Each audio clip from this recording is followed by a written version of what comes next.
The battle for Libya may be in its final hours. On Sunday, 6 months after the opposition to Muammar Gaddafi took hold, rebel forces entered Tripoli facing little opposition. Within hours, Gaddafi's son and heir apparent was under arrest. Gaddafi's personal military detail had surrendered, and thousands of people were celebrating in Tripoli's central square. For more this morning, we're joined by CBS News military analyst Mike Lyons. Mike, good morning to you. Good morning, Terrell. For weeks, it looked like a stalemate in the civil war in Libya, and then all of a sudden, rebels moved through with little to no resistance into Tripoli. How did that happen? Yeah, it sure did. It looks like they had some great training that took place on the ground. They coordinated finally the air campaign that's been run by NATO with maneuver on the ground that they just hadn't done before. So clearly there's trainers there. They're doing things. They coordinated these attacks.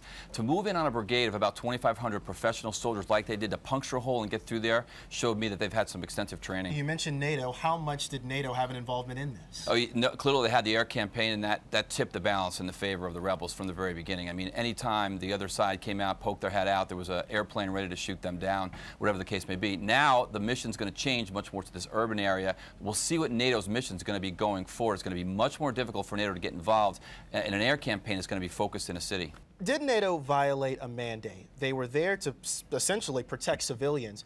When they took a side, or did they take a side, did they violate their mandate? Well, they clearly took a side. They possibly violated that mandate, but I think that in this point, all allies involved thought it was for the right thing to do. I think from their perspective, they had to first come in, put the no-fly zone in the area, and then use offensive operations to help the rebels. President Obama has been criticized for leading from behind. Do you think that criticism is fair? I don't think so. I think he got involved, at the right time. We couldn't have argued if he'd gotten involved sooner. The rebels would have done any better on the ground. It would have taken him this 6 months for training for them to get to this place where they could have defeated those Gaddafi forces. How will rebels bring back Libya now? There's a lot of celebration going on. Yeah. There's jubilation in the streets. When it comes time now for the transition, how do they go about doing that? This is the hard part. Yeah, this isn't the beginning of the end. This is actually the end of the beginning. There's many more phases that are going to come in this part of the operation. I mean, for example, the Gaddafi forces still own a certain part of the town in Tripoli there. If they decide to come back and counterattack against these rebel forces and they put their guard down, I'm afraid we could still have bloodshed in the streets. There still could be much more to come with regard to the final resolution. And NATO said that they will continue their mission now to protect civilians, but does that change now?